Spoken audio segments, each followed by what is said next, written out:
Thank you, Jason, for coming on to our Leads Asia's very first interview. And my name is Jin, and I actually met Kaori when I was studying in Japan in Waseda University. I graduated back in 2018. I'm now a yoga teacher as well as a social entrepreneur. I run some projects in the Himalayas. I am also a martial arts instructor. Right now, I'm back in Malaysia because of the pandemic, but I was supposed to be in India, in Northeast India right now. And fate has brought us all together here in today's Zoom meeting. And yeah, Kaori told me that I should be the one to interview you because she said we share a lot of common values, which I'm very eager and excited to find out.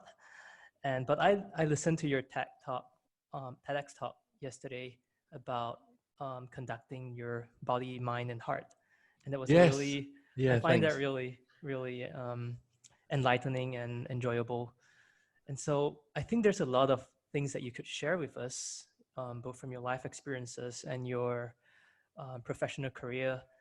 And before this, three of us have, as you probably saw in the PDF that Kaori sent you, came up with a few questions, but we might or might not ask all the questions depending on the time and the flow of the conversation. Some you might have answered them along the way.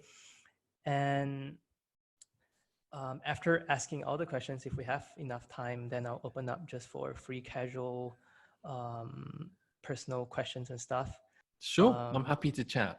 I'm always happy to chat. Yeah, no worries. Okay, cool. So maybe I should start with the first question since we want to dig into your story. Right. Kaori, you wrote the first question over there. Do you want to ask the first question? Oh, yeah. Casual question about your story. And you have so many accomplishments in your life. And then I myself is like still in the progress of becoming myself. And you're also a life coach. And so I wanted to ask you a little bit about your decision-making process to become Jason, who you are today. Back in times when you were still young and had so many difficulties, maybe. Can you share a bit? Yeah, sure. I think, my parents moved to Hong Kong, born in Hong Kong, and they moved to UK, and I think in about 63, 65, during the time when the British were inviting Commonwealth countries to come and move into England, and they started. They had this real work ethic, this kind of working hard from scratch and just building up something. And I think that's I've never forgotten that. I think along the way I've been a bit lazier than them. They had no choice. They had to work to put food on the table. So I'm very much inspired by my parents about what they did and the troubles. They didn't know English that well when they moved over. So they had to learn a culture. They had to learn a language. They had to find their way. And so I recognize how difficult that could be. And I've had the benefit of education, whereas they haven't. So growing up in UK for me was both wonderful and both difficult because there was some racism. I remember not in the early years, because I think when kids are kids, they're very forgiving and they don't judge. It's only when they get a little bit older they begin to see a difference and they begin to voice it, and that's what happens. And that's what happens when children see that you look different, and I didn't sound different, but I just looked different, and so people judge you very much on what they see, which is kind of an issue that we're facing globally at the moment, which is so the question is what made me me. I actually was pretty much a normal kid. I really was a normal kid, like most kids. Until about the age of 10, I didn't really discover my kind of goal, my aim. And at the age of 10, I discovered music. And that's what changed my life. But in thinking about your question, I remember at junior school. So junior school for us is something like up to the age of 10, from about the age of 5, I think, 6 to 10 or something. And so I remember the first year I was in at school, it wasn't streamed. Everyone was equal. Mm. Then the second year I went to the top stream. You know, people that were considered intelligent or able. Oh, And so, you know, it felt good, you know, to be there. And then when I went into the third year, I was downgraded. I was sent a letter. My parents were sent a letter. And I still remember trying to read the letter to understand what it meant. Why did they feel that I had to move down to the B stream? And they basically said that I lacked a little bit of confidence and that I needed to build up my skill set in terms of reading, mathematics, etc. And they felt that this B stream, that the second stream would give me space in which to do that.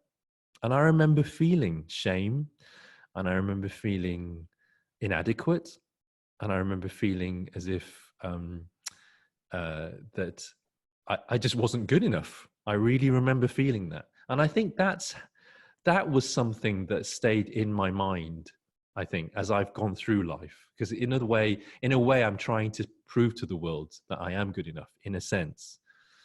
And I think when people have that backstory, they tend to kind of push themselves a little bit more than the people that are just praised as being wonderful, intelligent, you know, attractive, all those kind of things. But I remember going into the fourth year, I was still in the B stream, and I remember saying to myself, if I'm going to be in the B stream, I'm going to be the best in the B stream, and I'm going to help other people. And I remember I used to deliberately finishing my work quickly so I could help others. That's not always a good thing, because I made mistakes in my work because I was doing it too quickly. But I really wanted to reach out and help my classmates. And so I don't know if those sow the seeds of my future, of the future, of the life that I lead now. But I know that when music came into my life, there was something that I could really focus on and pour my passion into.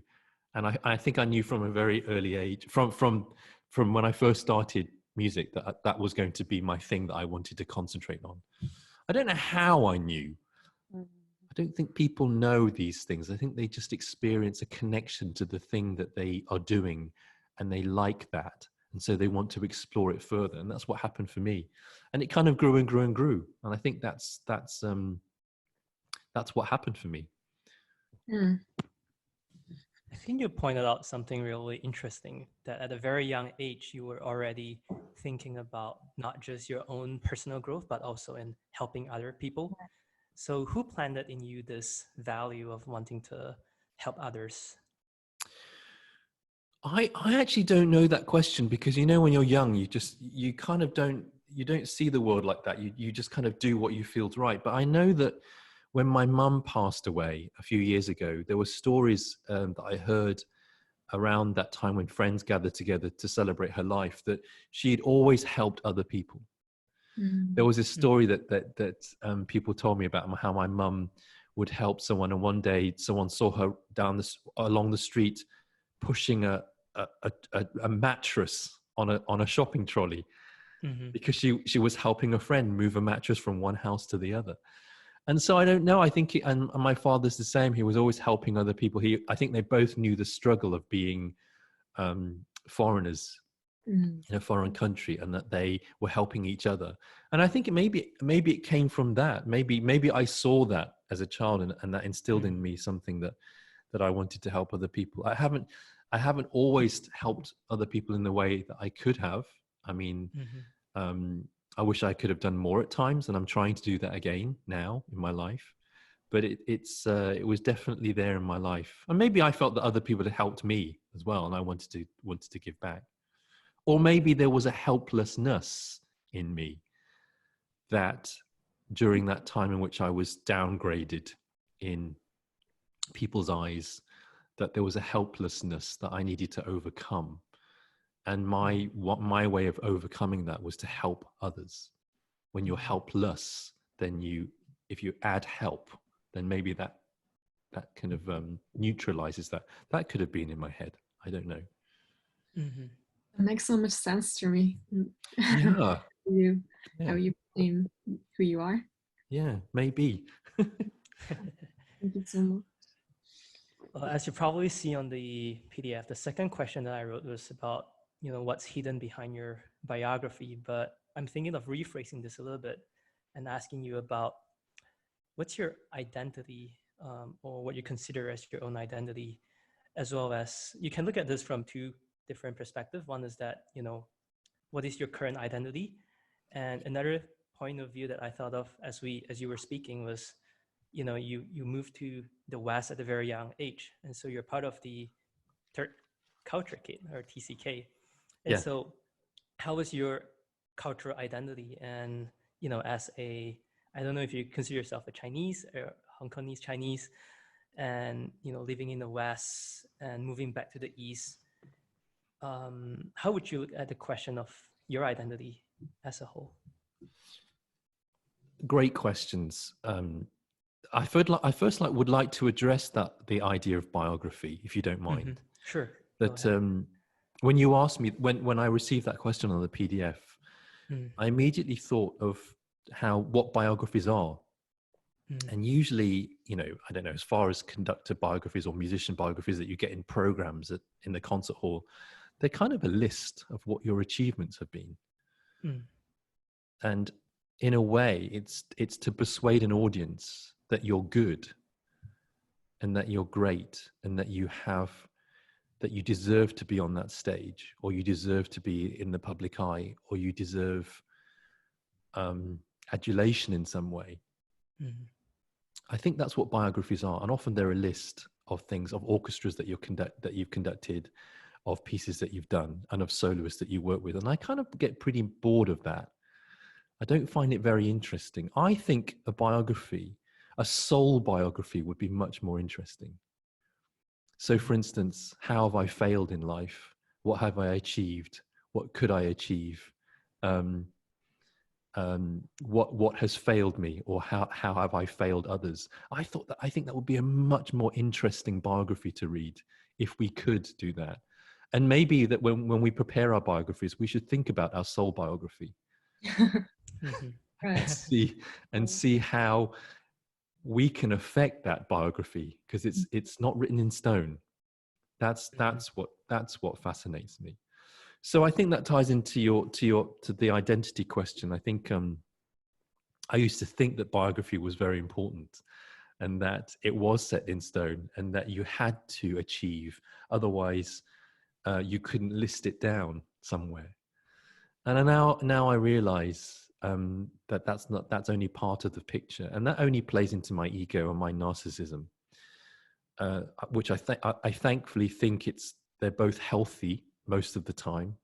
The times that I remember when they've been unhealthy, I've lashed out at people, I've fought back a bit against feedback, I've just been incensed at how someone could criticize my idea or something I could have done. And I'm not proud of that, but it's something I've learned from. It's definitely, if you're open to it, if you can open yourself to learning from those kind of things, again, without with an openness, I think it can really help you grow, and your biography will deepen. I'm not saying your biography is your identity, but when you're asked to write your biography, you definitely think about, right, your identity and how it comes across in those things. For my own identity, I think it's still very much in progress. I think it comes in waves. It's non-linear. It goes up and down, and you discover something, and you discover something that's great, and you discover something that's not so good, and you try and work on it. So I think my own identity is tied into, it used to be tied into achievement. It used to be tied into how others perceive me. But now it feels like it's developing in some other way. Especially when you're confronted by a death of a parent, and we all will be confronted by death of our parents. That has really changed me. And I think the coaching course that I went on that coaching course, which was before my mum's death, actually, because I felt that my identity in the world was I was starting to challenge my identity in the world. I felt disconnected. I felt somehow unhappy with work, even though I have no complaints about my work, or I should have no complaints about my work. Nevertheless, I started feeling disconnected, unhappy, tired. And that's why I really wanted to understand what that was about, because it clearly wasn't the world. It was something that I was bringing to the world. And I don't know if you can see it now, but someone bought me this slogan. I don't know if you can see it. Let me just try and get you closer. It's a bit overexposed. Yeah, I think it's in Japanese. So Oh, yeah. So you'll have to. Yeah. Mm. Oh, that's really a Buddhist idea, I guess. So the idea is that if you change, the world changes with you. Is that right? Mhm. Yes. Right. Yeah. Right. Sorry, let me just plug my laptop back in. And so that really, I love that idea because I think in the past I would just say no, I'm me, and the world has to bow down to my wants and wishes. But kind of the world doesn't owe you anything, right? And I think the world can change if you change. So I really adore that Buddhist saying. Cultural identity is another thing that's tough, has been tough in my life. I remember trying to disown being Chinese when I was a kid, because when you're picked on for looking like you don't want to look like that. Why would you? If people are pointing it out to you all the time, why would you want to be this person? Mum and dad raised me as a Chinese boy in a Chinese family with those Chinese values as well, of working hard, of focusing on health and wealth, and just looking forward and just picking yourself up and getting on with it. I fought that cultural identity for a while. And then there was an acceptance period during my 20s and 30s that I began to get more comfortable in my skin. And then interestingly enough, when I moved to Singapore 10 years ago, that's when I started to first live amongst Asians, of people that looked like me, or I looked like them. I didn't sound like them because I have a different accent, and that was really interesting. And I enjoy living in Asia, and I hope to be in Asia for a while. I do miss things about my home, about UK, but there are certainly things that I connect to more here than I ever did there. I remember when Chinese New Year was celebrated here, and I just thought, oh my God, it's such a big deal here. And at home, Mum marked it by just one dinner. That was it. And maybe there was some dragon dancing filmed at Chinatown in London on TV for about 1 minute. Here, it's a big jamboree. And of course, in China, the whole place closes down for at least a week, right? So that it's been a real eye opener. I've discovered my cultural identity in a way from being in Asia, and I'm very grateful for that, because finally it feels like it's a circle that I'm connecting, and I'm still trying to connect. And I have a great interest in Buddhism now, or I'm trying to understand what it is. So it seems to me as if I'm embracing my cultural identity more. So before I ask my next question, Ayano, would you like to ask your questions? You mean like the one I've written down in this video? Yeah, sure. You can go ahead. Yeah. Yeah, when I was with I wrote it down here, but today like many young people in Asia are struggling with the problem of finding something they can be passionate about. Like you're talking about the music before. To those like people who are facing the difficulties, like in Asian educational system, like people are very focused on like getting a good grade and to get a good university and so on. Like so, like some people, some young people feel like they get lost. So like, could you give some advice for like for those kind of young generation in Asia from your perspective? Yeah, sure. And I think it's a great question. I watched this program about the other week about this. I forget. There's a certain individual. There are certain types of individual in Japan who live in their room and don't leave it. There's a name for them. I forgot. What's the Japanese? The Japanese term for someone who stays in their room and doesn't want to leave. Doesn't want to leave their room. Otaku. Yeah. Otaku or hikikomori. Yeah, and I was fascinated about why they would do that.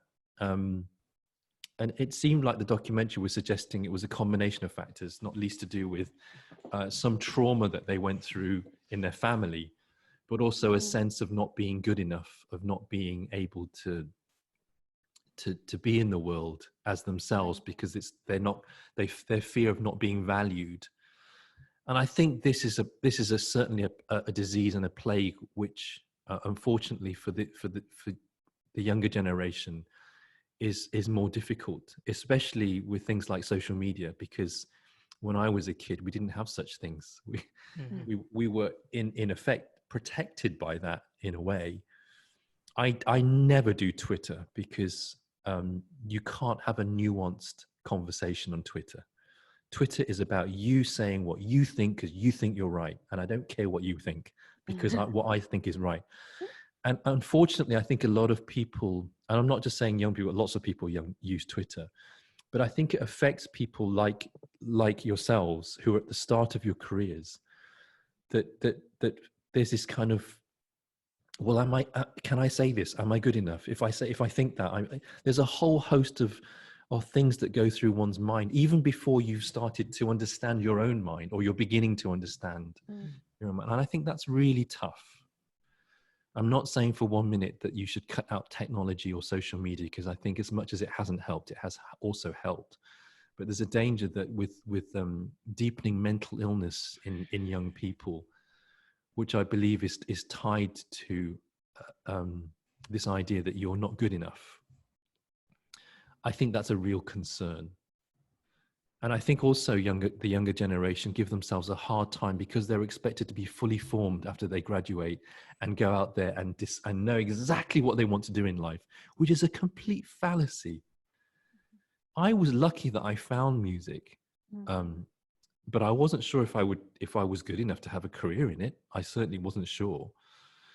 So I think I would say to people, firstly, just be aware that that you're not expected to be fully formed. And there was this, you read about so many people that have done well. There was this one chapter in a book, I forget what the book is, and it said visit graveyards. And I was thinking, that's a very odd, I think it was something like 50 ways. I forget the name. I can go and find the book at the end.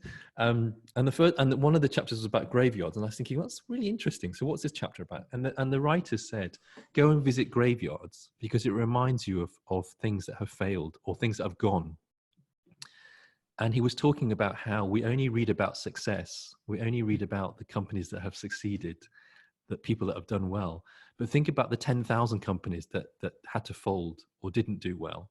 And if you do that, there'll be a leveling of your expectation. That's not to say that you'll lose your all hope, but expectation. I think one has to feel that expectation. What do you expect in life, and what will you be given? Not everyone will have a success story, but the news wants to praise those people that have been truly successful, and the news also wants to portray how everyone's being mean to each other and how everyone's being negative. Whereas in fact, there's lots of good things that happen in the world on a daily basis, on a minute by second basis, that we simply don't hear about, right? And I think that if young people, if people like yourself can actually just go into the world and just explore and see what you like, what you're what turns you on in your intellectually, you might begin to find a path forward. But it takes time, and don't expect to be fully formed. I know you read about a lot. I read about a lot of people who have had many careers, as a nurse, as a head of a Fortune 500 company, and now they're a forester. or they deal with the environment, you have the opportunity to change what you do. You don't have to be in life and just say, well, I need to be in IT, or I need to be in music, or I think I'm a clear demonstration of that. Although I love conducting and I continue to strive to be a better conductor, I have interest in other things, and those other things inform my conducting. They don't detract from them. A lot of managers or orchestral managers or agents may think, well, no, Jason, you need to focus only on this one thing. Well, I beg to differ. I think that the stuff you can learn outside of your chosen profession will inform the thing that you love doing as much as everything else. And I think we have to bring our lives to our work and play, right? Right. So yeah, it's a very good, good to hear, because for myself, I'm very curious about many things. I do this and that and so on, and I'm always thinking maybe in some days they can be combined, and then I can see my professionality or something. But many adults always said to me that you should focus on one thing, and then otherwise you will not have any specialty in your life or something. So I always worried about myself, but now I kind of feel safer than before. And also don't forget that we don't know what jobs will be around in the next decade. Already it's been interesting to discover that people think jobs during COVID would have vanished, certain kind of jobs, and therefore new jobs will be created that we've not even heard of yet, that we don't even know need to exist. So that's in one way it's terrible for the people that have lost their job, and my heart goes out to them. But in another way, it's an exciting period in which we can rediscover what the new normal could be, in which a new job market could be, in which to develop our skills in different areas for all ages, whether you're 55, 65, 75, or 20, right? What do we need now in the world? There's a whole host of things that could happen. And all your skill sets could combine into a truly new category. Yeah, you mentioned Twitter, but I was thinking while listening about LinkedIn.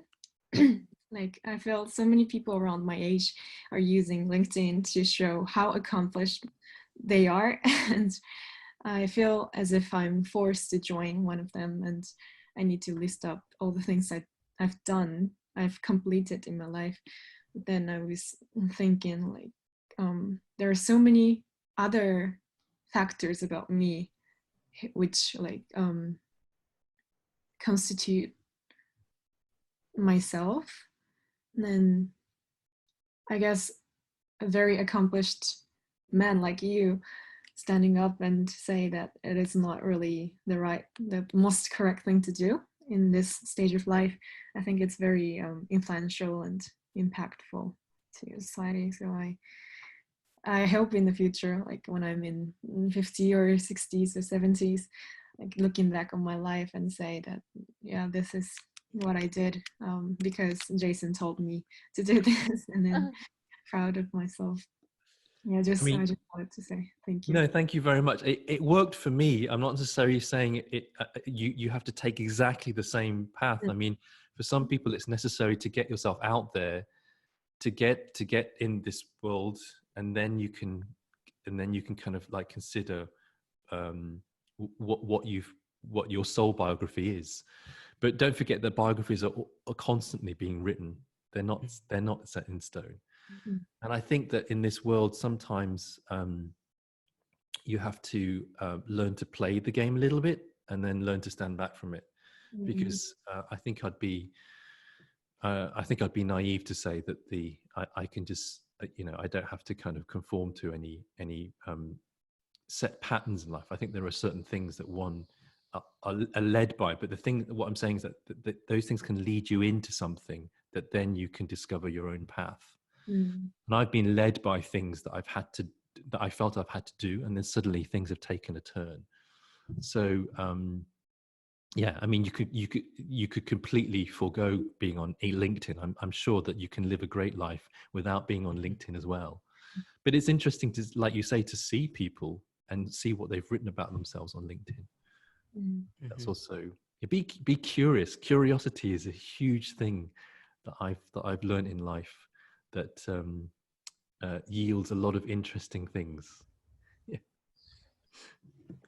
So Jason, I think what you just said is really interesting, and it's also a good time to segue into the second part of the interview, which we were thinking of talking about education.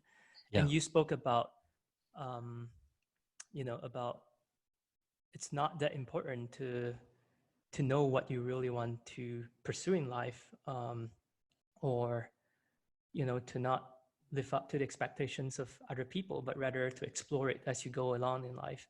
And for you yourself, someone who's found your passion from a very young age and pursue it and achieve success, I was wondering, could you maybe tell us a little bit about your education? And the way I would like to phrase this is, I've written down here the 80-20 rule. Like, what is 20% of your formal or informal education that contributes to 80% of your success? And maybe you can also talk about your definition of education, as well as your ideal form of education, because you mentioned that, and which I truly agree, that education today is, I personally felt, is a bit outdated, because it's created back in the Industrial Revolution, when people were expected to specialize in just one area so that they can become workers for a factory or for a certain field. But today, we've seen how the world has changed so fast, and the world truly needs more a jack of all trades, people who can do different kinds of things and integrate them together. So yeah, I was thinking maybe you can go into your definition of education and your own education, as well as your ideal form of future education.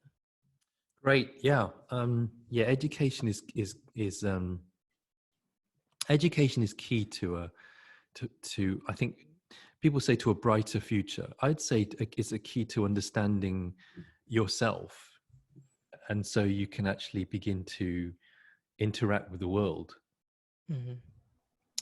And education doesn't mean maths and science and English. Education can come in all forms. I think it's very restrictive that we consider just learning maths and English at school is so important, and the be all and end all of future success. I think in an ideal world, if I could have a school, or if I designed a program, I would get away. I would abandon grades. Or if I had to give grades, I'd just give everyone an A. And then they'd have to strive for that A in some way. Why did they deserve that A, right? Rather than saying, "Oh no, you got a C." I would also the Dalai Lama, in one of his lectures, said that if he was reorganizing education, he would insist that ethics were taught at school, and I wholeheartedly agree with him. Ethics and morals. What is the right thing to do? Or what you consider is the right thing to do?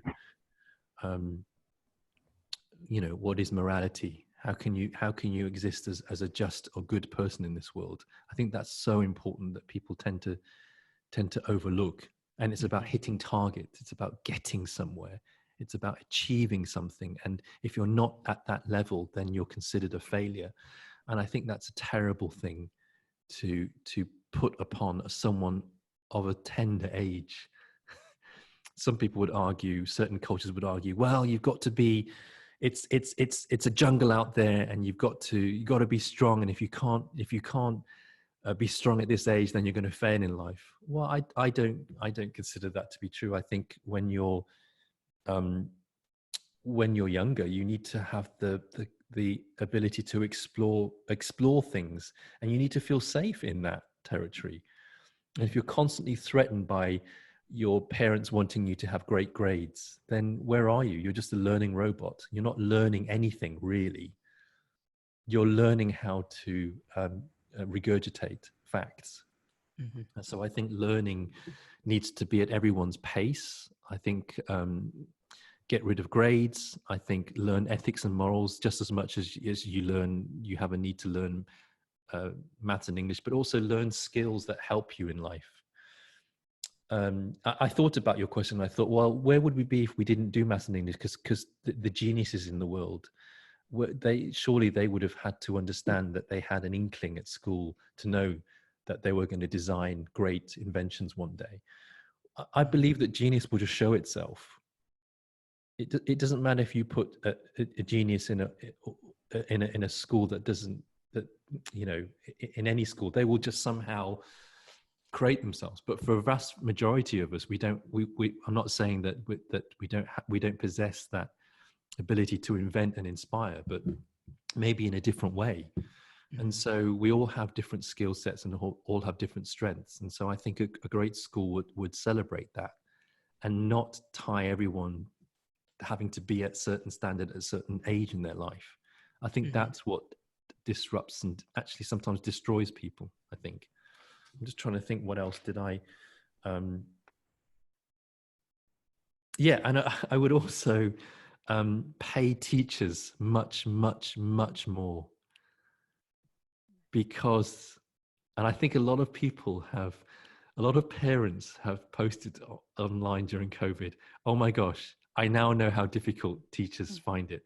And God bless you, teachers. And I think that's really very interesting, because teaching requires a passion and dedication. And I think that teachers just aren't paid enough. And they deserve to be celebrated, and they deserve to be thanked for how they've helped our children, or the children. Yeah. My education came, I was pretty much in normal schools from a very early age, good schools that had a wide range of activity, both physical and intellectual, and arts based. Another thing that I'd say about at school, if I would set up, is that arts would be involved more, not less.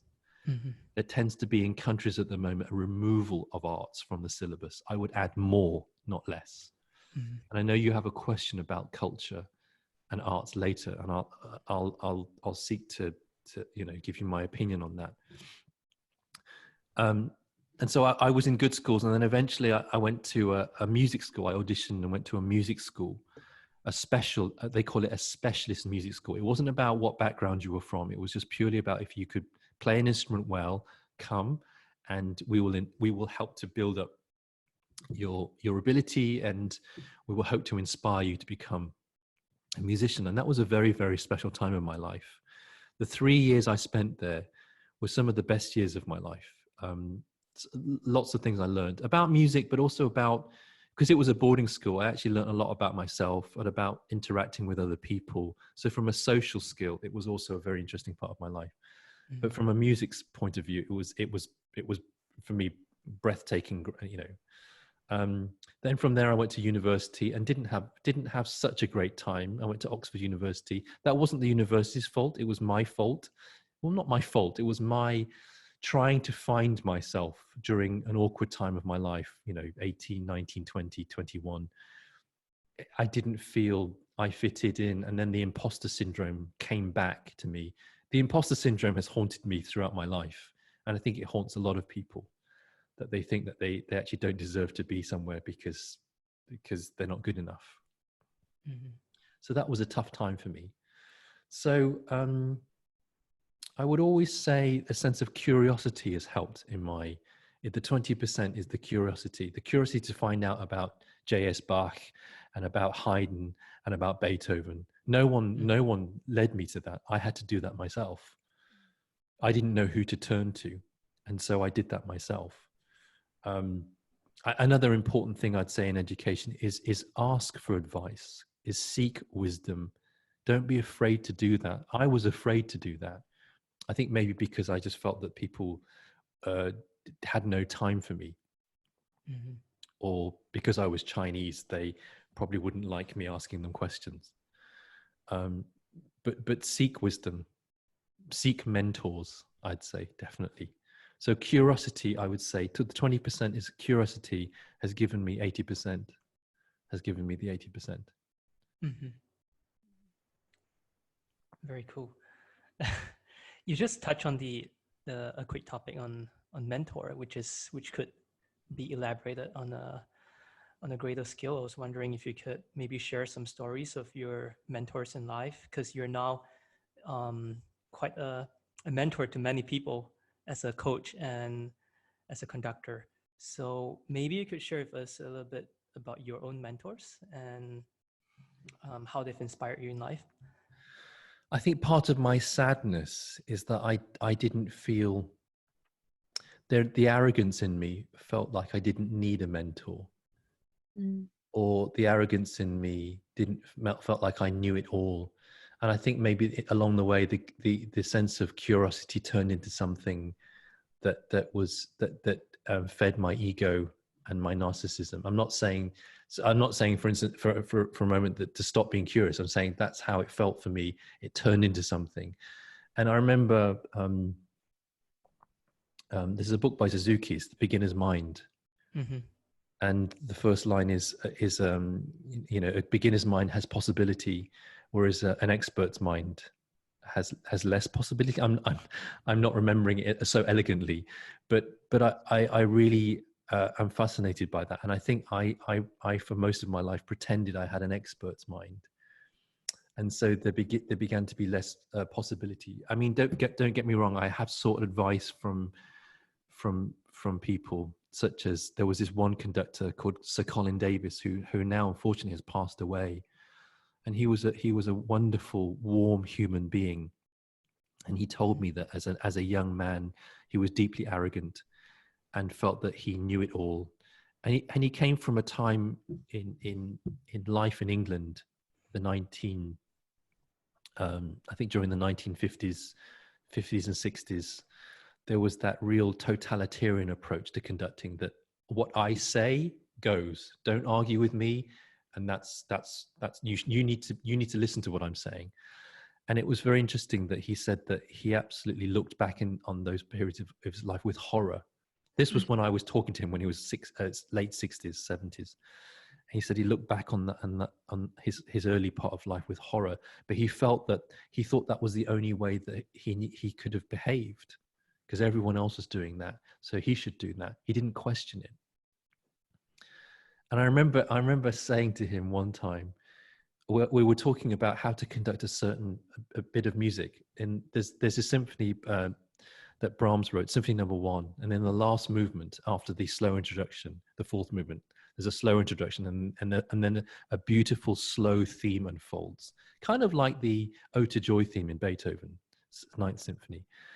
And he was asking me how I would conduct it, and I suggested moving in a certain way and being very complicated and trying to be a leader. And then he kind of said, in his very British, he was truly a British gentleman. He said, "Oh, my dear boy, why would you be so busy in this? Why don't you just let it unfold and just move like this?" And he showed me a way of just moving gently. And I remember my response to him. I said, "Yeah, but you're Sir Colin Davis. They will do anything for you. When you move like that, it'll work for you. When I move like me, it will work for me." And he looked at me as if maybe no one had ever said that to him before. He looked at me and he said, he actually did. He just looked at me and he kind of went, "Well, why don't you try it?" He didn't push back. And I realized many years later, he was absolutely right. It's not that he was Sir Colin Davis. It was that he was showing the soul of the music and demonstrating it through gesture. And that's what matters. none of all this none of this business about being certain someone or trying to be someone. Just the more important thing is to concentrate on the music. So for me, he was a great mentor in that way. And there will be, I've never really, I agree with the fact that you need mentors in life, and then you need to let go of them, and you need to find the next stage. And unfortunately, I didn't believe that I needed mentors throughout my life, but now I realize it's so very important, because I think as when you, there's a wise saying, there's an old saying that goes, if you don't share your wisdom, then it rots. And I really believe that. I think what little wisdom I have now, I'm very happy to share, because if I don't share it, it will disappear and rot. And I think that great mentors can and really are able to share exactly what they've been through at that stage in life. Because I think every day you grow, there's a new lesson in life, right? So I think having mentors is really, really, really important. And I was listening on a podcast about the mentor. Mentor was actually a person in mythology that I think helped the son of Ulysses find his father. I think that's the story.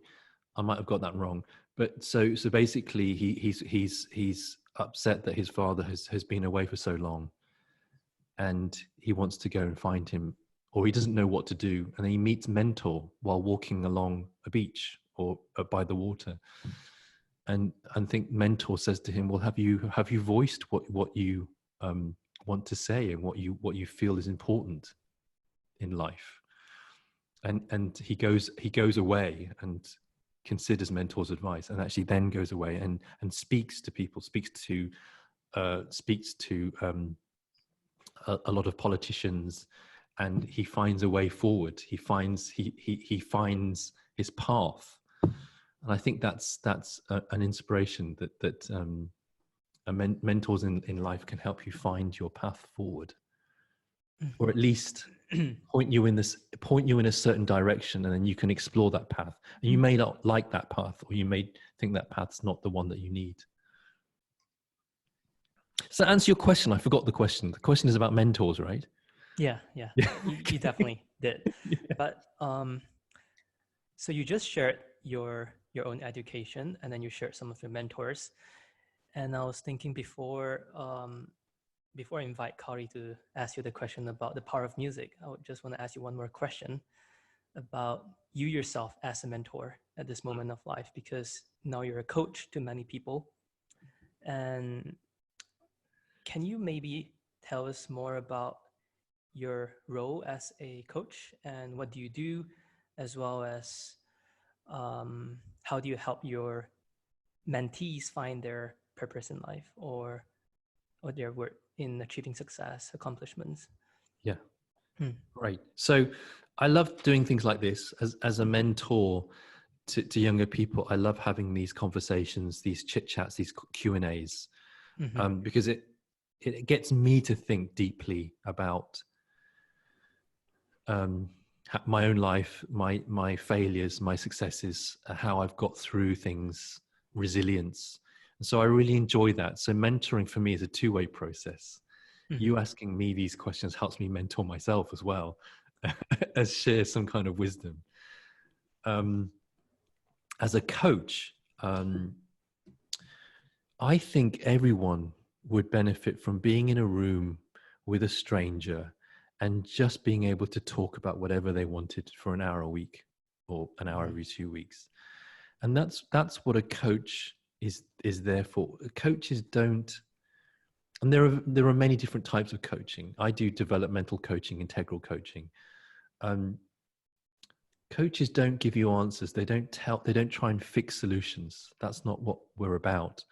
We try and just ask you to look deeply within yourself and try to understand what may or may not be holding you back. And often an issue that a client brings is not really the issue you coach on, because it runs far deeper than that. The presenting issue just scratches the surface. So it could be about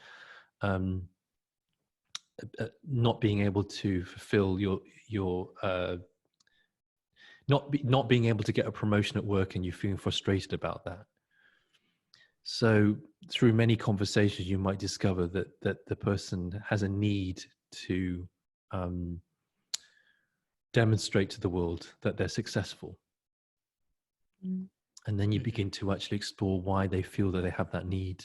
What is it about that? And it's not to say that by the end of the sessions, you'll have solved everything and then they won't want to go for that promotion. By the end of the sessions, they could actually go for that promotion, but in a way that has a deeper truth for them. Mm-hmm. They want to help others by getting that promotion, or they want to lead in a way that they think is missing in the organization. So it's not about removing it. It's not like saying, oh well, you won't want to look for a promotion after this. You may not. You may want to leave the company after having coaching. Who knows, right? The fact is, you don't know until you've explored deeper down what's going on. And often we have childhood trauma or difficulties in childhood that need attention or need seeing.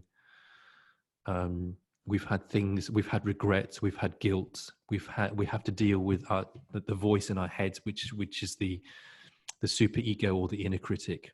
Mm-hmm. I think a coach can help you with your blind spots as much as anything.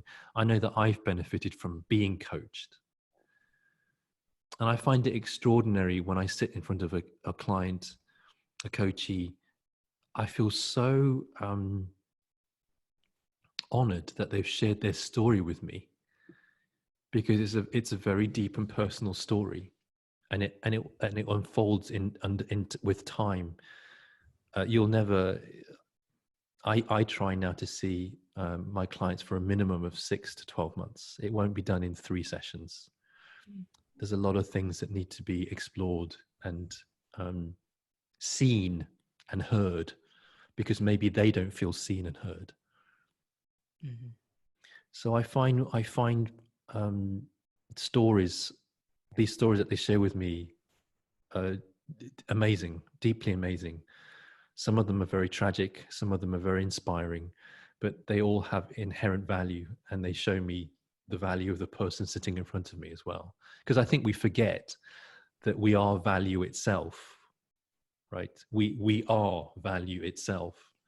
Mm-hmm. And I think it's very easy to forget that because of daily life and struggles and the feeling of that the world may be falling apart at this time. You know, how can we bring ourselves to be part of what's going on? How is our value given to the world? I think that's important to consider. But I find coaching and mentoring extremely rewarding because it's a two-way process. I learn so much. Thank you, Jason. Kaori? I'm too moved to move on. Every question. Yeah, it's a little bit connected to what you have talked right now. But my next question was about the power of music. I wrote it down because I myself came from visual arts backgrounds. Until I graduated from high school, I was going to art university, actually. But then I decided not to because I went to America as an exchange student for 1 year, and that experience made me think that I need to do something in the journalism world. So that's how I chose my school, and here I am. But I sometimes regret that I didn't dig into the field and then didn't become an artist. But then at the same time, I feel well, like if I continue to aspire to be a journalist, maybe I can use the spirit, use the soul of the arts into my profession and inspire people and demonstrate what I'm thinking and stuff. And then, so during this time of COVID-19, so many artists are losing their jobs and incomes, and it's been always debated whether or not we really need arts in our lives. And then our current administration, I mean, the government is not really appreciating the power of music or the arts in general, and they don't give away the financial support. And there are so many petitions signed and submitted as well. And for me, I feel it's not even a question whether or not we need arts in our lives, because it's the most essential thing in me, at least. So I was wondering what you as an artist, as a musician, feel about the power of arts in our society and how it can inspire people to live their lives. But yeah, I think you already answered some of these questions. So I just wanted to hear about what you feel about an artist by profession. If it's making sense. Sorry. No, it's a wonderful question and an important question. I think it's interesting that under COVID, what have people been doing? Well, we've been reading, we've been watching TV, we've been watching films, we've been painting, we've been playing music. What are all these things? Well, they're the arts. I think that it's been pretty amazing for people to understand. Well, I hope that they understand that every Netflix documentary they watch is led by a team of dedicated camera people, editors, directors. Every film they watch has actors in. And what are all these people involved in? Well, they're involved in the arts. So arts has brought real comfort to people during this time. And I think people shouldn't forget that, or they mustn't forget that. And you mentioned about arts and the soul. I think simply put, arts and culture feed the soul. And I think that, you know, in our busy lives, when we fed the kids, when we've done our emails, when we've gone out and worked and come back and we've paid the gas bill, what else is there? Well, all the other spaces can be filled with arts and culture and soul. I think that's what's important in life. And I think people forget that they take it for granted that people write stories and journalists like yourself research and painstakingly research something and produce something. I think they forget that. It's so easy. It's like when you go to a concert and you see on stage people playing beautifully. Well, they've rehearsed. And not only have they rehearsed, they've played that instrument for all their lives since the age of 3. That takes dedication, commitment, and passion. A commitment and dedication and passion to the arts every single day of their lives. So I think people underestimate, and it's very easy in this world of rationality, of hunger for power and for music, for money. That was a Freudian slip there, wasn't it? Hunger for power and money. How we forget that we need to be sustained in a more important way with soul. And I think that you can access that through arts and culture. I must admit, I've never been a fan of poetry. I never understood it. Only recently have I understood the incredible beauty and importance of poetry to say what is not being able to be said in the world. In one line, you can encompass a whole generation. In one beautifully expressed. I'm not able to produce poetry of that skill, but I enjoy reading it. And it's helped me understand that arts and culture are simply the poetry of life as well, that we don't see, right? Or that we can't see within us. So I think it's hugely important. And I think arts and culture enable us to have a bit of fantasy in the world. I think as a kid, I used to love stories, being read stories. I didn't used to read so much when I was a kid because it wasn't encouraged in our household. I didn't really have an interest, but I love listening to stories. And this sense of being able to, you know, how you, when you hear stories, you suddenly as a kid imagine yourself in that place. And it's a wonderful sense of departure from the real life into something that you can explore in your imagination. And I think arts and culture simply provide that sense of imagination, and a sense of imagination that we need in our lives because of this ongoing directional movement towards power, towards money, towards deadlines, towards growing, making the shareholders happy. Maybe what would make the shareholders more happy is if we embrace the arts and culture more in our lives, or understand that reading a newspaper is being privy to some great arts and culture, the skill of journalism, the skill of writing stories, right? Mm. I think people don't realize that sometimes, that we're surrounded by arts and culture. Right. You know, the buildings that we see around us, they can inspire great happiness, or they can inspire great outrage, right? Alain de Botton wrote this great book, The Architecture of Happiness, about how buildings can affect our lives. And they can. And, you know, looking at a building that's beautiful, it's a great work of art.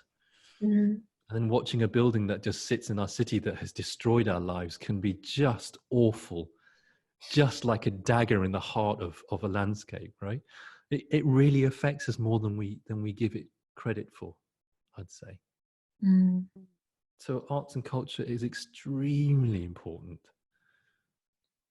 And I applaud you for doing what you do. And you go ahead and you be a journalist and bring in all that soul that you can into your work. Thank you so much. Again, so moved. Okay, I was looking at the questions that we wrote down. Right now, I'm just gonna open up the floor since we have another 30 minutes. So Ayano, you can ask any questions you want to, including the one you wrote down, the last question, as well as Kaori. And you guys can think if you want to. And I can always ask questions because when you were speaking, I've already like listed down more and more questions. So if I go on speaking, it's gonna be hours and hours, and you're gonna miss lunch. I'm happy to forego lunch. Don't worry. How about you asking one question then? Jin? Me? Oh, yeah. So Jason, can you maybe tell us one thing that you did for a coachee or a mentee that you didn't expect, that could have touched his or her heart, or even touch your own heart, or something that you didn't expect that you've done for someone? It's a very good question. And I think what immediately came to my mind was to listen. I think don't underestimate the power of listening. There's one thing I've learned as being a conductor is if we don't listen, I always say to musicians, if you don't listen, it's like getting in a car and closing your eyes and driving. You simply cannot drive well unless you observe, and you can't be a musician unless you listen. And I think one of the profound things I've learned about being a mentor and being a coach is the art of listening. And I think I know for a lot of coachees, a lot of clients, they simply have never been listened to. And the act of being listened to moves them deeply. And when I feel heard, I feel moved as well. So I think the simple, what seemingly is a simple act could actually heal the world, just listening to someone, right? Without preparing your answer while listening, without preparing a response, without knowing what you're going to say. I remember when we first were taught how to be to be good coaches, and how to be a good coach and a good conductor can only be taught so much. Then you have to bring some of your own soul to that job. You can't simply learn something by reading a book or being told what to do and then just using those things. it's like arts and culture. You have to fill in all those gaps and make it your own. And one of the things that I learned is that sometimes there is nothing to say, and all you can do is listen and hold the space for someone as they pour out their life story to you, or how awful something is for them, or how wonderful something is for them. I think it's harder when someone tells you something that is very, very, very difficult for them, and they haven't told anyone else. And the more you can just hold that space for them just to say what they need to say and listen is a huge thing. So I think, in answer to your question, it's just listening. I think is an incredible thing to do. And it also brings up the value of being vulnerable, I think. Yes, when you said exactly. something about Yeah, exactly, about being vulnerable, to being allowing the person who you're listening to be vulnerable, but allowing yourself to be vulnerable as well. Yeah. Yeah, like during this interview, you talked about like openness, like open-minded things, and also listening. So like I feel like you always have an attitude to accept someone, or like or any opinions in someone. But so it's kind of related to that issue. I want to ask about the trust building things that I wrote it down here, the PDF, because as a conductor, as a mentor, like you always need to build the trust between, you know, the orchestra and also like mentees. So is there anything that you always keep in mind to build their trust with people? It's a beautiful question because it segues into what we've just been talking about, which is listening. I think when an orchestra feels like it's being listened to, not just by the audience, but by the person who's leading, they feel empowered. They feel that this person, this conductor, is trying to help them and trying to guide them and not getting in their way, because we're professionals and we understand how to play our instruments. All we need now, someone is to inspire us, not to tell us what to do. And I think that's a key aspect of building trust as a conductor, is to listen. Sometimes, as in the world, you can't please everyone. And an orchestra is just the same. It's a microcosm of the world. It's kind of an intent. It's a boiled down version of what happens in the world. Some musicians will request that you do something. Other musicians will request the opposite. You simply cannot please everyone. And at the end of the day, if you're in a position of leadership, you have to make a decision. And that decision lies with you. You're paid to do the job, and you've been told, or you feel that you can do the job well, so you must make a decision on that. And you can't please everyone, but the minimum you can do is listen. And listen with an open heart, listen with curiosity, and with authenticity. Not just, yeah, I'll listen to you, when actually you don't want to hear that. I've not always been able to listen. In the past, I've fought back against what people have told me, have said to me. I'm not perfect by any means, and I hold my hand up to that. But I've learned from those times in which I fought back, because those times in which I fought back usually are when my ego and my narcissism have been activated. Basically, that's what it is. You begin to become I, me, my gets in the way. And something that Buddhism teaches you, that I've learned, is that you need to see the reality of the situation. And only when you can see the truth and the reality of the situation can you actually see what's going on and what really is there. And in the past, I haven't always, or I've refused to see the reality of the situation, or I haven't been able to see the reality of the situation. Yeah. So it's about giving that sense of really understanding what's there and what's happening. Mhm. Does that answer your question? I think it's a long-winded way of answering your question. Thank you so Yeah. much for answering. Yeah. You guys have any other Yeah. questions? Any questions? I'm really okay to go beyond 12:30. I'm seriously am. It's fine. I'm not hungry. I've had breakfast, so don't worry about me. Same here. Jason, what does your average day look like these days? Yeah, I don't have an average. Oh, under COVID, you mean, or do you mean just it generally? Both, you know. Well, yeah, under COVID, I've realized that I've had good days and bad days under lockdown. And I haven't given myself a hard time about it. On the days that I've just felt like sitting on my couch, looking out the window, pondering the world, I've just let myself do that. Mhm. I know some people who have to work from home don't have that luxury. But I think what I would say is if you're having a day in which you just feel down, just let the downness be there. I think there's a danger that we push it away all the time. And I've noticed that I'm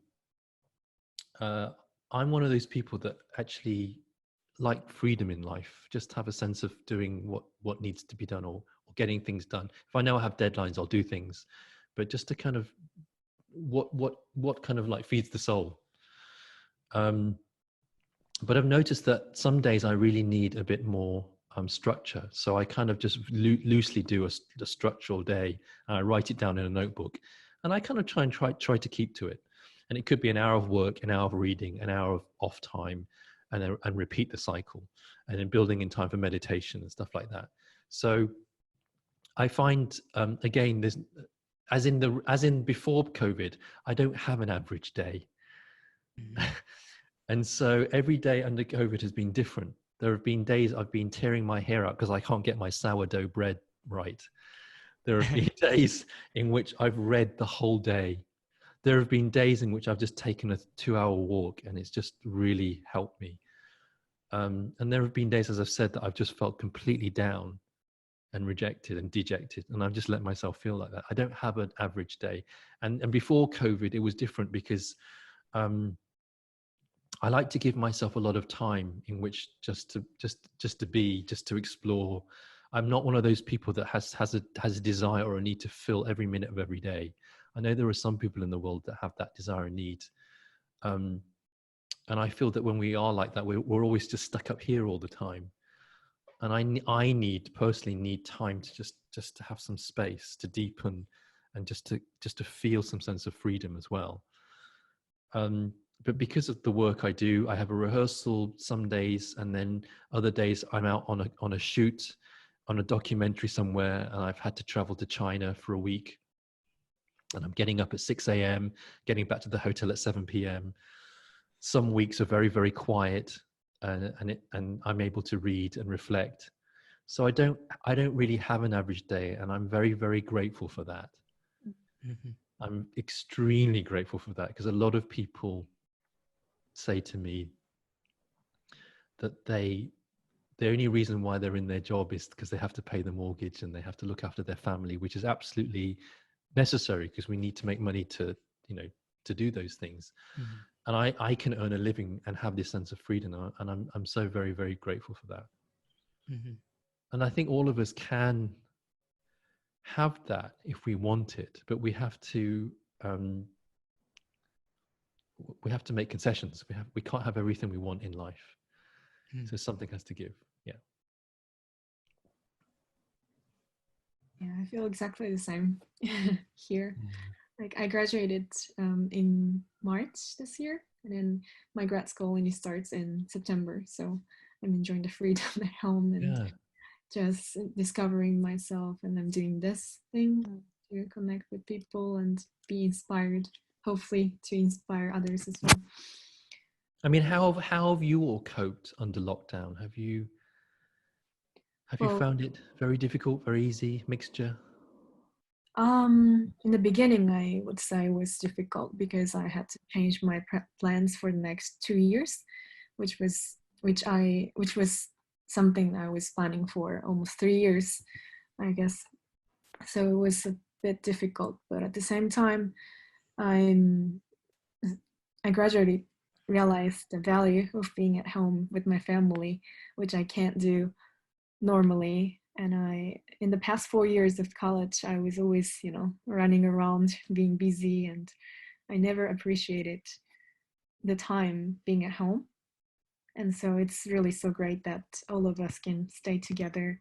And, I have no reason to worry about my financial situation in my parents' home, fortunately. So, yeah, I think I'm low-key hoping this would go on to next 3 or 4 months. But I think, yeah, so I've overcome, I would say. Great. How about you, Jin or Yano? How have you coped under lockdown? Well, I'm also kind of similar situation at Cowley, because I also waiting for my grad school starts, and so I'm staying with my family and then working from my home. So yeah, and then as Cowley said before, I always during the college life, I also flying alone, and then yeah, so I felt very strange for the first time, because I cannot talk with my friend in person. I cannot work with my friends, and also, yeah, I just need to stay in my home. But I see myself struggling with the situation. It was a very interesting for me because um, I didn't realize that I felt the difficulty just to stay in my home. So I just keep thinking about what's the problem, what's the code to make me feel like this, and then those kind of things help me reflect myself. So yeah, it was a very tough time for me, but I think it helped me to understand myself more before going to the next step. I mean, the grad school. And then also, since we have this kind of situation, I could start the latest age year with Kaoli and Jin. So it was a very, very important time for me. Yeah. Amazing. It's given birth to this, to Asia Leads, which is fantastic, right? So yeah. Yeah, and also through this latest age year, I could see a lot of new people. So yeah, I just felt the power of platform and also power working with people even we could not see each other in person. I think this is going to be a new normal, and also this kind of connection will change the next future. I mean, next world. I mean, the future world. So yeah. I agree. Mm-hmm. But one thing I was forgetting to say about this time that was that I don't know if it's the same in UK or in Singapore or Malaysia, but in Japan, once you're out of the undergraduate school, you are almost forced to start their jobs immediately. So all of our classmates are already working. Right. One of the some of the biggest companies in the world and stuff, and they I don't know, I personally feel that whenever they ask me how I'm doing under this time, and when I ask myself what I'm doing, just staying at home, sitting with my laptop, doing something all day, making no money, I feel as if they are criticizing me, although they're not. But listening to your stories today really inspired me, and yeah, I just wanted to say thank you so much for doing this again. No, it's a pleasure. And thank you so much for asking me, but also sharing stories like you've just shared, because it is difficult, but you mustn't forget that we all have different we all have different paths in life. There's no set path, and there's no way of, it's a cliche, but it's kind of true, because we're all individual, we're all unique. We can all pull together for common good, but your individual soul is very different to the other people and your friends, and they've chosen to be in corporate life and to do that way, and you've chosen not to do that. Mm-hmm. And it's compounded the fact that we all feel, especially those in the arts, are feeling useless because we're not able to share what we think we're not able to share what we feel and what we're going through, but we can. As a journalist, you can. As a musician, we can record performances. So there are many outlets for our creativity under lockdown. But there's also that feeling in many of us that we feel a little bit useless and a bit imprisoned in our own homes. And it's okay to feel like that, because that's a natural part of, you know, what we're going through. I mean, I'm very grateful for the fact that we're only being asked to stay at home. We're not being asked to go and fight a war. We're not being asked to you know, to leave our families and homes. We're actually just being asked to stay at home with our families. And I know that's difficult for some, and you know, I'm actually here alone, so I'm in isolation, but I found it very beneficial to reach out to family, to reach out to friends, and to reach out to community through these, like this. And it's been really wonderful. I've been able to talk to my dad and my brother and sister, my nephews and nieces. I've been able to have my online birthday on Zoom with friends. It was really wonderful. And I've been able to do things like this for community, to be able to share stuff. So I think it's important that we don't forget that we have these ways of reaching out. Mm-hmm. Jin, what about you? How have you been under lockdown? Well, in the beginning, I was a little bit disappointed because I made so many plans for this year. Like in January, I wrote a blog post stating like almost every month I'll be traveling to a place. Like in April, I'm supposed to go to Yunnan because I was leading a North American group of people to the tea farms in China. Right. And that got canceled. And later on, I found out that all my trips to Ladakh that with already collected participants were all canceled as well, suspended. We had to return all the deposit and everything. So, you know, after graduating from university in 2018, the fall, I've been taking off like a gap year or so working on this startup that promotes geotourism, tourism that helps the culture, the local people. And this year is supposed to be the year that we sort of like, you know, move up and take flight, but everything got suspended for the moment. But, you know, I guess very much in the same way inspired by Buddhist values and philosophies, I tend or try to see things from a very non-dual perspective, that, you know, there's nothing good or bad or inherently good or bad about the situation. And it's more of how we make the best use out of our time from day to day. And so as a yogi, and I think that helps as well, because I wake up with a routine of, you know, every morning I do either yoga or martial arts by myself. And now back at home, I mean, it made me realize that, you know, my mom has aged while I'm away during my 4 years of education in Japan. And it's really a good time to really spend time with her and my dad. And every morning now, sometimes I do Qigong with her together. We've also taken like an online course on Qigong.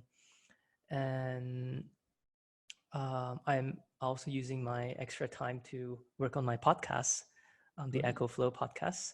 So hence the fancy microphone. Yeah. And, you know, this is like the best investment I made right before the lockdown, because I was searching online and like doing research on what to buy, and I spent some money getting this mic, this interface, and during this lockdown it became really so useful in all those Zoom meetings and the podcasting. And so I was thinking maybe if we're not gonna, you know, launch this video on the Leads Asia Facebook page, I might launch it in my podcast. And yeah, what else have I been doing? Writing, reading. I just finished reading this really wonderful book. I think you might enjoy it immensely. It's Musashi by Eiji Yoshikawa.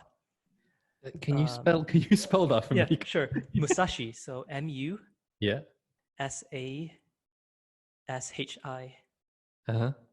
So it's about a samurai, probably the most famous samurai in Japanese history, right, who was trying to find his his place in this world, and to Zen and the art of sword. And he's someone who very much, agree with everything you said a while ago about, learning everything and connecting them, integrating them in order to help you in one skill. So one skill relates to another skill, and they're all interconnected. And this book is thick. It's like 1,000 pages, but Wow. I just got so hooked in. I finished it in 2 weeks. Is it a biography of his life, or it's a kind of like, yeah, okay. It's a biography written about Musashi by another author. Right. So it's partially legendary, but most of it is also inspired by facts from the past. Wonderful. Yeah. So I've been reading. I've been now that the lockdown has been eased, I've been meeting friends, going back to see my sensei, and learning Shaolin martial arts from him Nice. in the morning. Yeah. So it's been quite fulfilling, even though all my initial plans were just scrapped. Yeah, I hear you, because I've had concerts cancelled and stuff. But you know what? I'd give anything to have 5 minutes with my mum. So it's great for you to be able to have your parents there, and just to be able to interact with them and spend time with them. Really fantastic. And I think in answer to the geotourism thing, I think one can also be grateful for the fact that nature has rewilded since we've kept out of its way. Yeah. And that we've seen habitats come back, and we've seen creatures and animals come back in their droves, unfortunately looking for food that humans would have given them. So maybe we've spoiled them in the past, but at least they've come back, and we're actually seeing them take back the space in which we've taken from them. So I think that's a really wonderful. Yeah, but one of the things that I'm a bit worried of is that humans as a collective, we actually learn things pretty slow. We do, and we forget things all the time. Yeah, and we forget things. So after this COVID ends, I'm sure most people will just go back to their lives, driving cars. Yeah, I hear you, and that really fills me with where it's not a great thing, is it? But I think you're right. I think we tend to. That's why we find ourselves in this situation, that we forget history.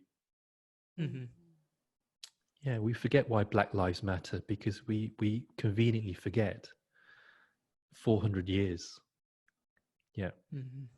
We forget why freedom matters, because, and that's why it's important, I think, for people especially for your generation, to remember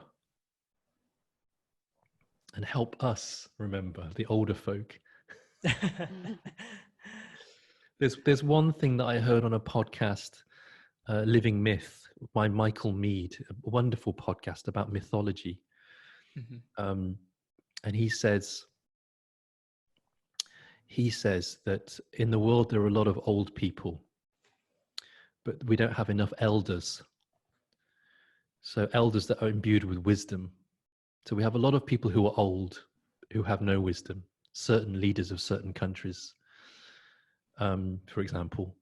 And so it's not surprising that the youth are enraged by the lack of, so this is what Michael Mead says, and I agree with him to a certain extent, that this is why young people have voiced their concern through protest, through their anger, because the old people have let them down. And so therefore they need to take control, and they need to guide the older people, and hopefully that they can seek some wisdom from the elders on their quest to bring back what's important in life. So I think that was a wonderful podcast to hear.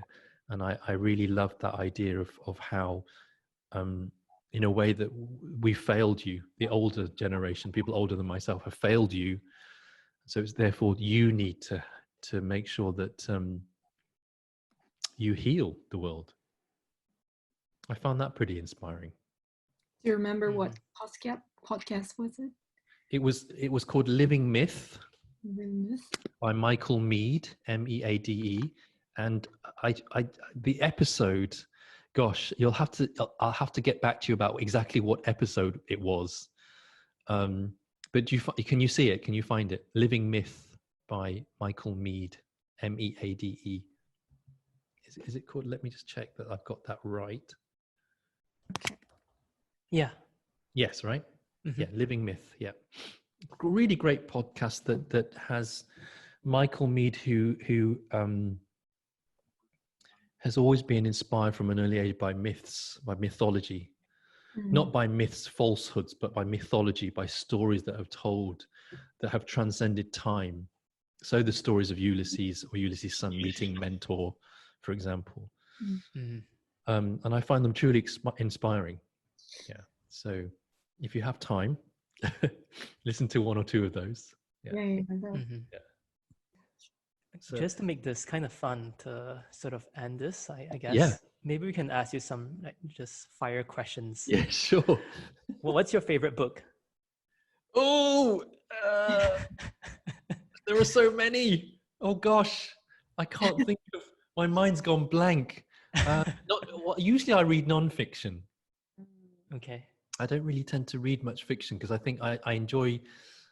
At this moment in time, I'm reading nonfiction. I enjoy stories, but I read a lot of online stories and stuff. But gosh, I don't have. It's really hard. It's like someone asking me what my favorite piece of music is. At the moment, I can tell you what I'm reading at the moment. I'm reading one book by Michael Meade, which is called Awakening the Soul, and another book by Thomas More called The Dark Nights of the Soul. Dark Nights of the Soul, as in Nights. Awakening the Soul, Michael Meade talks about how in this world, which seems to feel like it's coming apart at the seams, you know, in terms of ecologically, climate-wise, politically, only when we all awaken our souls can we actually contribute and heal to the world. I find that really lovely to kind of explore that idea. And then Dark Nights of the Soul is pretty much, I think, about shadow work. Thomas More is a psychotherapist, also a former priest. And he does psychotherapy from a very different angle. He talks about, he brings into all kinds of things, the soul, the myths, imagination. He's not one of those people that says that, you know, because you were treated like this in your childhood, that's why you're like this, so you need Prozac. He doesn't do that. He tries to get you out of that and into exploring what the possibility of your story could be and how it can help you see in life. So Dark Nights of the Soul are really looking at what we call the shadow elements of your life, the bits that we don't want to talk about, the bits that we try to hide. And in fact, as a coach, shadow work is really important because the darker parts of one life actually tell you more about your life and about you than the happy bits. Yeah. So it's a very interesting book. So although I can't pinpoint exactly one book, those two books are my favorite book is the one I'm reading. Okay. It's short. Yeah. Anyway, quick fire questions carrying on. Sorry. Okay, then how about movie? Oh, Forrest Gump. Oh, I really like it. Yeah. I love Forrest Gump. And someone asked me why do you feel that you love Forrest Gump? And I think it's because I see myself in this character that just seems to just drift in life and just somehow in his simplicity finds the peace. And I actually the idea that he spends a lifetime in love with this person that seems to just push him away, and eventually he finds joy with her, but then she's taken away. There's something that resonates with me about that. I don't know what it is, but it's interesting. Film's actually a good way into your psyche about how you feel about life, what you're looking for in life, or how you experience life. Yeah. So in fact, I'm a big Tom Hanks fan because I like Castaway as well. Anyway, yeah. Okay. Oh, I Thank see. you. Yeah. How many languages do you speak? I speak English. I speak Cantonese not so well, and 我的普通话妈妈呼呼. So my Mandarin, I'm just starting to learn that, and I speak like 1 or 2 lines in French, and that's it. I'm pretty not so good at languages, but you know, I'm trying to kind of change my mindset about learning languages, trying to be open to how to learn languages and what's the quickest way to ingest. So at the moment, I'm using this online thing called Yo-Yo Chinese with this lady called Yang Yang, and she's really delightful in the way she presents bite-sized lessons, and I love that, and it's helped me learn quicker. It might not be the quickest question, but I was gonna say, what was the biggest challenge in your life, and then how you overcame? Yeah. Well, I think the biggest challenge in my life was letting go of mum. I think I'm still grieving. I'm still very much grieving. It will be 2 years on the 14th of July. And I think it was tough because of many things, because of the fact that it came out of the blue. She was well, then she wasn't well, and then she died. So that was really tough. It was tough because we all had to make decisions on her behalf. And it's so frightening because you don't know how to help someone who actually is in physical pain. She had pancreatic cancer, which is the most painful of the cancers. And it's a cancer that you can't tell. It's by the time you've diagnosed it, it's too late. So by the time if she was diagnosed, she was already stage 4 metastasized. So it was heartbreaking for all of us. And I think that was the toughest thing I've ever had to come across, had to go through. And it still makes me feel emotional. I'm feeling emotional now as I talk to you about it. But it's something that, of course, that we all know that when we're born, we will die at some point. And yet we're all terrified of it.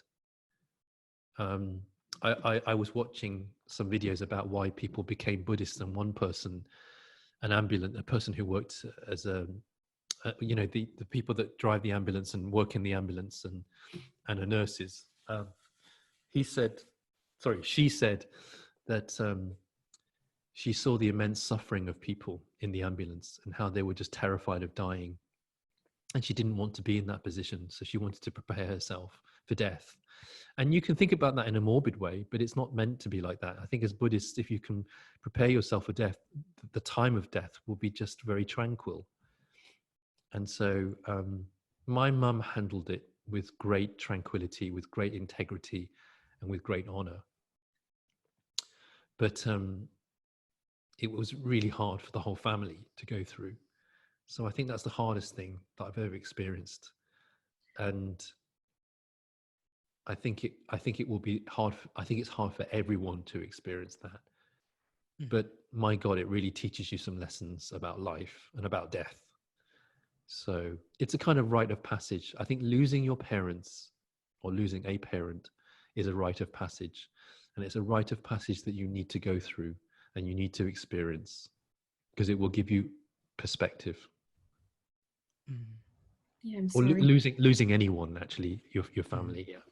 You know, speaking about death, I was also relating to myself that during my first year in university, my grandma, who's very close to me, passed away, and I just came to Japan for a month, so I couldn't go back to Malaysia to attend her funeral.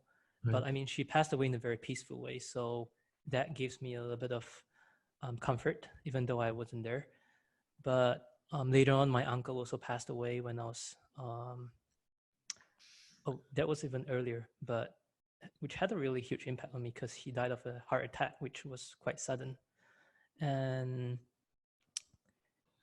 last year I came upon this book. It's called, because speaking about favorite books as well, besides Musashi, this book is The 5 Invitations by Frank Ostasaski, and discovering what death can teach us about living fully. Yeah. And I think just reading that book alone gives me a lot of closure because Frank has helped thousands of people died. He's what do you call that? Hospice. Yes. He works in the hospice, in the Buddhist there's hospice. a name for it, isn't it? Yeah. In the US. And yeah, I was really touched when I read that book. And also I began to reflect, on my own parents. How can I face they're deaf. I think facing my own death is actually not as difficult as facing the death of your closest people Right. in Yeah, this world. I agree. Mm-hmm. Especially the mother who literally you sprang forth from. If you're talking about it, in a soulful way and in a poetic way, Mm-hmm. it's like I said to someone, it felt like you have to cut the umbilical cord to enter into the world, and then when your mother dies, it's like cutting a spiritual umbilical cord.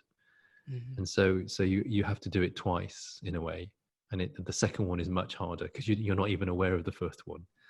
Yeah. Yeah, and just knowing death itself just really helps us to appreciate the time we have with people who are still Yes. alive, like you guys. Yes, right? exactly. It helps us appreciate life. I think I heard a beautiful story. I'm not sure if it was this Frank guy, but one of these people who specialize in helping people just in their final moments pass away.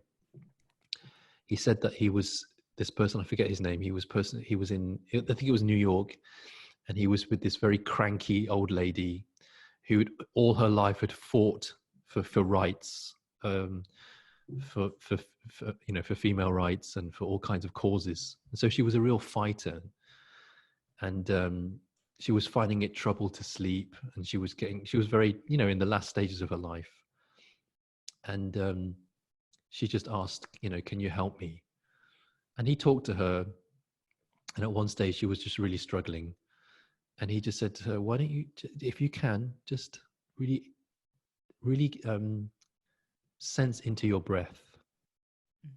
Really breathe in deeply and then really breathe out. And as she did that, the spaces between the breaths became longer, and then she gently passed away. And I kind of love that idea that going back to the breath, the thing that brings you life, can also help you end your life in a very, very calm way. And I love that poetry, that sense of meeting, of going from the beginning, going right to the end. Yeah, so that was very touching. Mm-hmm. So there's lots of things that we can read that can actually touch us in this way, in these difficult times. Where would you go, like, once this pandemic's over? Good question. I was usually my summer holidays, because I teach. I have a position at the NUS, the conservatory, which is part of National University of Singapore, and usually the holiday period I travel. So I had envisaged traveling to indeed Japan, because I love Japan, and also UK. So if there's no trouble with spending the 14-day thing, I'd like to go to UK because my dad is there at the moment and my brother and sister there. So I'd like to kind of spend some time with my family. That would be really nice if that was possible. But it's difficult because at the moment with Singapore, if you choose to leave, you have to come back and stay in a hotel of the government's choosing, and you have to pay for it. And so I couldn't come back to the flat and do my 14-day thing. So that takes 2 weeks out of work for me. So it's difficult. Yeah. But I'd ideally love to go back to UK to see the family. Besides Leaving Myth, what other podcasts do you listen to? I'm actually a recent convert to podcasts. So I listen to a lot of Thich Nhat Hanh, the monk. He has there's a channel which he gives his teachings. I love that. Mm-hmm. And there's a movie review podcast that I like to listen to. I like to listen to TED Talk Hour. So it's a culmination of they bring together TED Talks that are themed for the hour. I love that, and I learn so much from hearing all these speakers on a range of topics that constantly have me going, wow, I didn't know that. So then I go away and I'm curious and find out more about it. Yeah, it's really interesting. So those are the main ones I listen to. Yeah. Mm-hmm. I tend to keep to the same things in terms of things that I get comfortable with and want to listen more of. And then I'll just feel that I like to try something else. So I like to give something time. I'm not one of these people that hop on. I like to give something time. And then when I feel that I'm done with it, then I kind of go on to a different way of curiosity. Yeah. Mm-hmm. Anything else, ladies? Great questions. Thank you. I mean, it also gets me to think about although I have had a few notes written down, I've actually thought a lot beyond the notes, which is really lovely to be able to do. Exercises the brain and the heart. Yeah, before we close up, you can also ask us anything if there's. Yeah, I mean, what led you to lead Asia? Leads Asia. Gosh. So I think two of us, Ayano and I, came up with this idea to do something during this time of closure. And we also have like a gap semester before starting the grad school. And then we were just having a little chat. And then we both agreed about this idea. And I was like alone going to do like a media platform in which I can like experiment some of the constructive journalism's methods.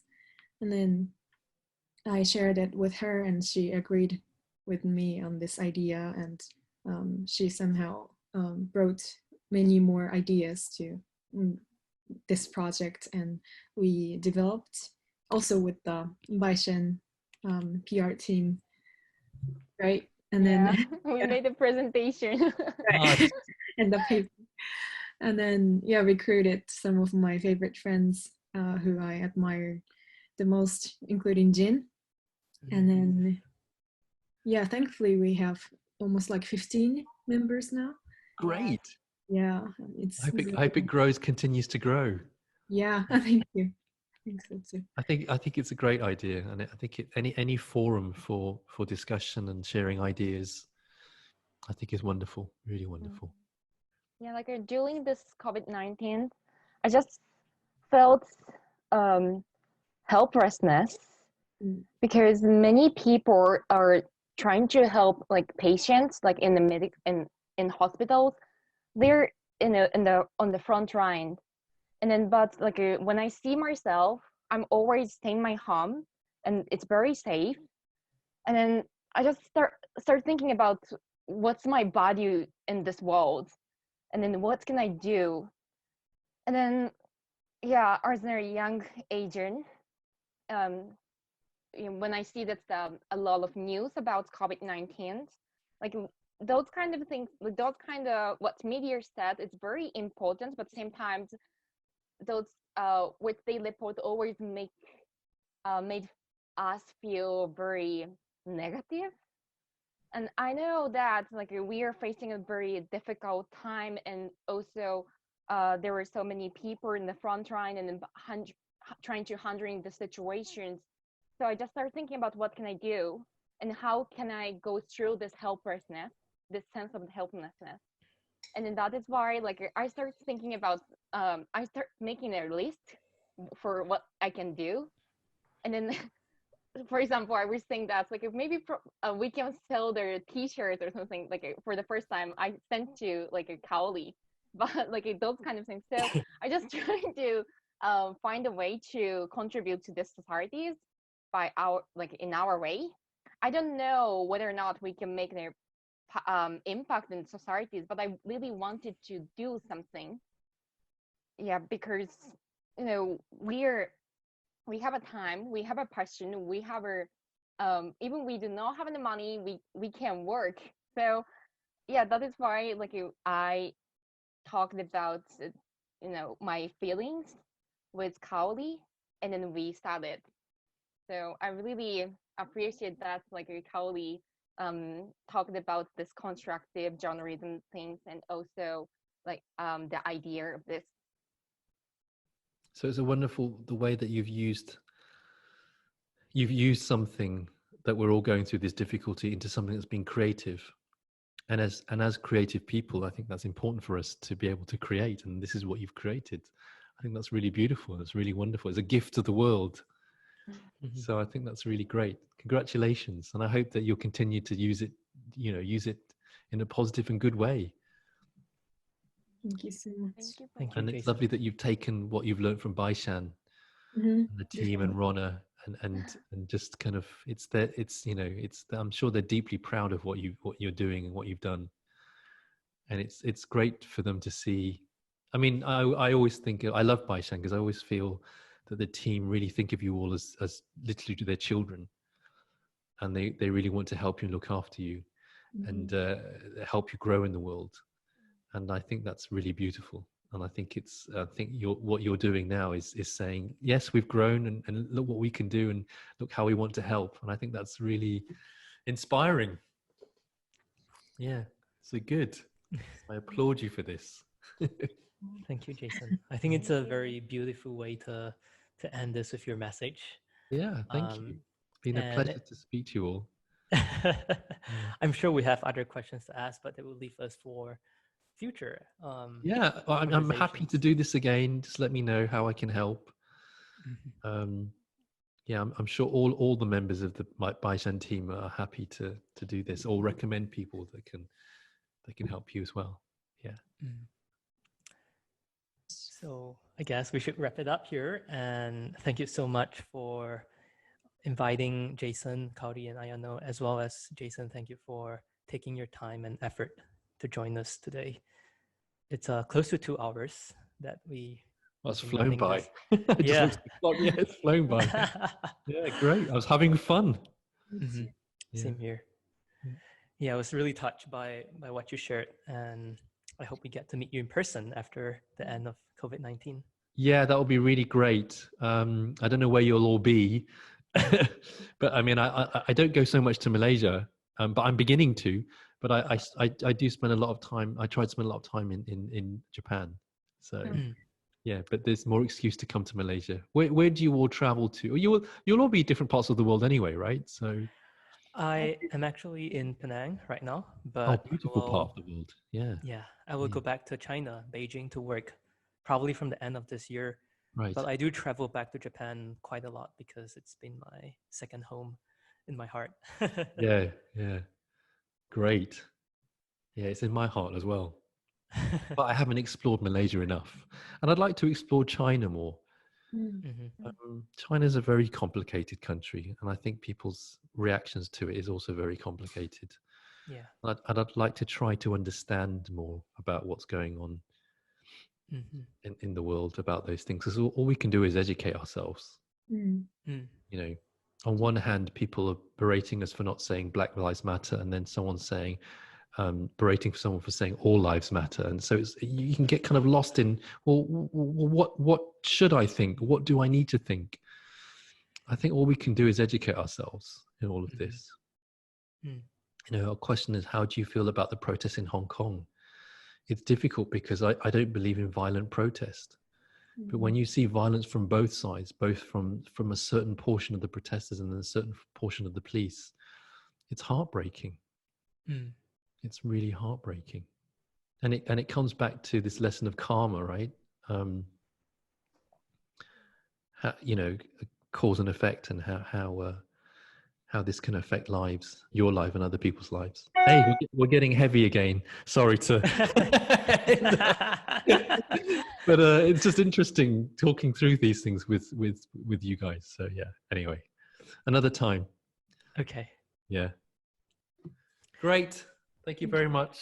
Thank you. Thank you so much.